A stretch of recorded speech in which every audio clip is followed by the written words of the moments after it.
Assalamualaikum warahmatullahi wabarakatuh. Waalaikumsalam warahmatullahi wabarakatuh. Gimana kabar kalian anak-anak? Alhamdulillah baik. Ya, semoga kabar kalian selalu baik, sehat, apalagi di era pandemi ini ya. Kalian harus menjaga kebersihan.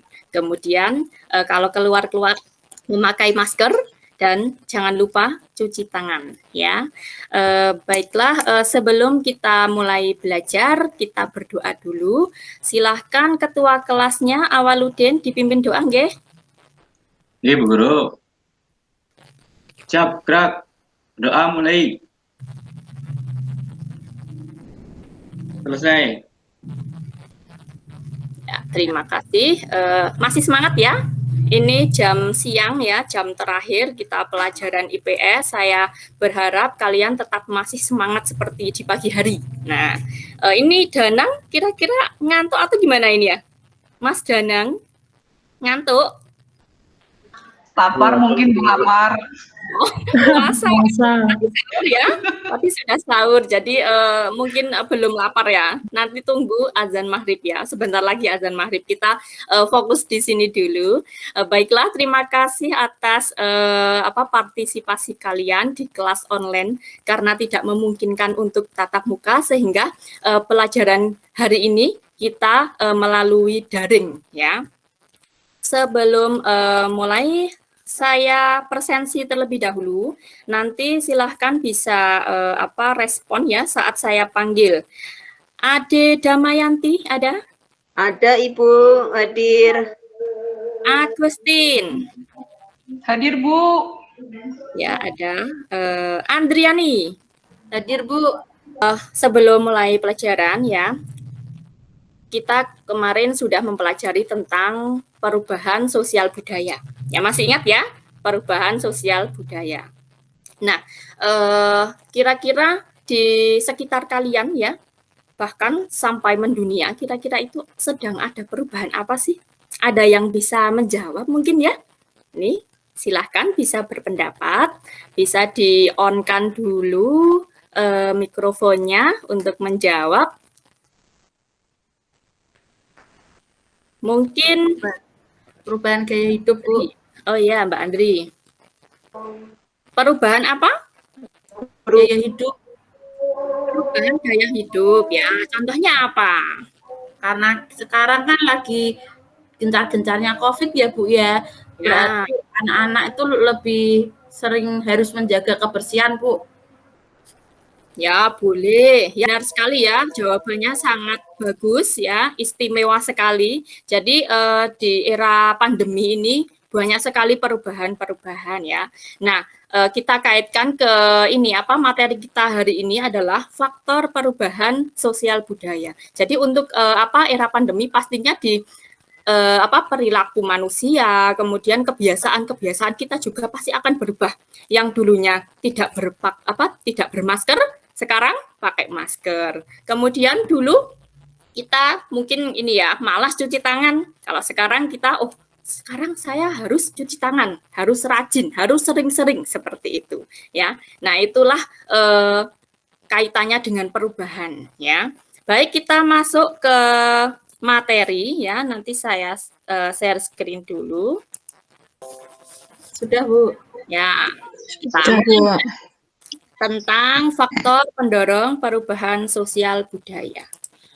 Jadi pada kegiatan belajar kita hari ini nanti kalian bisa menguraikan faktor pendorong perubahan sosial budaya. Kemudian nanti menganalisis tentang faktor pendorong perubahan sosial budaya itu sendiri.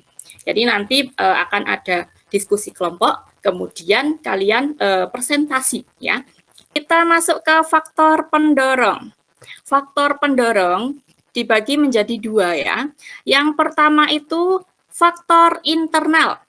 Yang kedua faktor eksternal. Nah, sekarang saya tanya faktor internal dari kata in. Nah, kalian juga pastinya akan lebih tahu ya. Faktor internal berarti faktor dari dalam ya. Kemudian untuk yang kedua ada faktor eksternal. Faktor eksternal berarti Dari Dari luar. luar. ya, Dari betul luar. ya, faktor dari luar. Sekarang kita uraikan masing-masing faktor pendorong perubahan sosial budaya. Yang pertama ini ada faktor perubahan jumlah populasi penduduk. Kita lanjutkan. Yang kedua ada penemuan baru atau inovasi baru. Di sini ada gambar apa yang kira-kira? Ada yang bisa menjawab ini gambar apa? Jaringan itu, Bu. Internet, jaringan. Nah, betul. Jaringan Kenapa saya Bu. ya, kenapa saya kok memberikan gambar seperti ini? Dari ini istilah penemuan baru.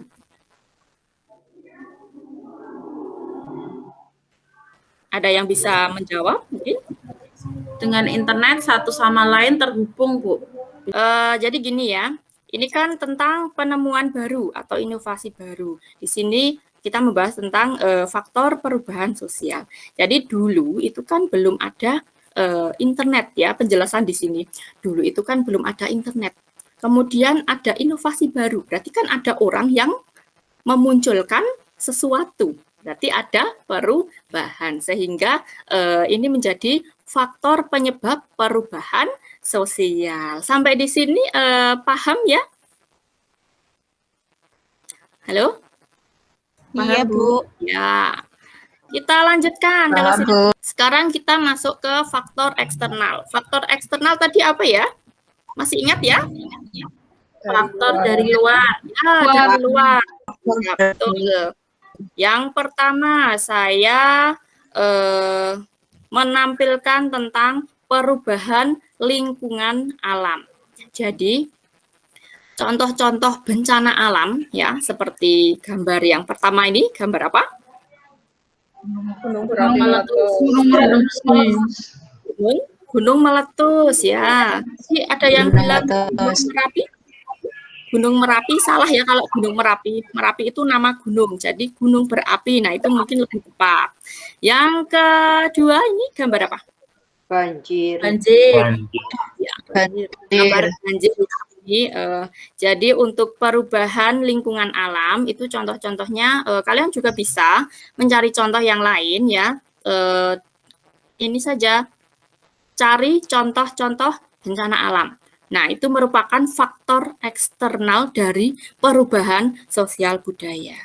Selanjutnya, ini saya berikan aktivitas kelompok ya. Jadi kalian nanti secara berkelompok diskusi. Kelompoknya nanti saya bagikan ya. Ada tiga kelompok di dalam kelas ini.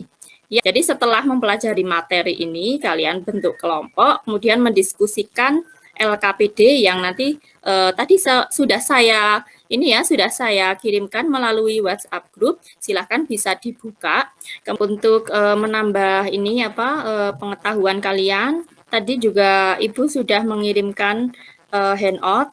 Kemudian silahkan kalian pelajari.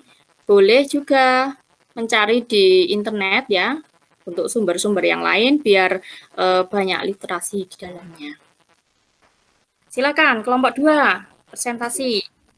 Ya, saya akan mempresentasikan dulu. Nanti bisa ditambahi oleh anggota kelompok yang lain, Bu. Ya. Untuk gambarnya, untuk yang pertanyaan nomor 1, itu adalah gambar peperangan. Kemudian yang kedua, yang pertanyaan nomor 2, mengapa gambar tersebut menjadi salah satu faktor pendorong perubahan sosial budaya di masyarakat?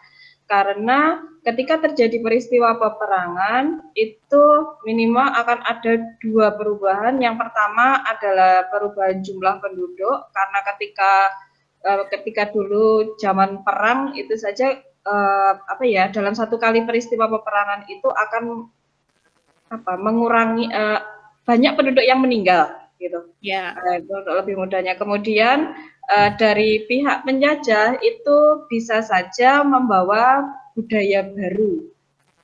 Jadi budaya baru tersebut bisa saja diadaptasi oleh penduduk lokal atau wilayah yang dijadikan daerah jajahan.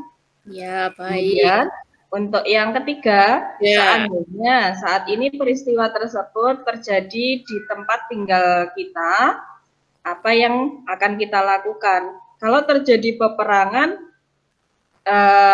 yang pertama kelompok kami diskusikan tadi, ya kita akan mengungsi, Bu. Seperti ketika terjadi bencana alam. Begitu. Jadi apa yang kalian dapatkan? Kira-kira sudah paham belum tentang pelajaran kita hari ini? Silakan bisa disimpulkan apa yang kalian dapatkan.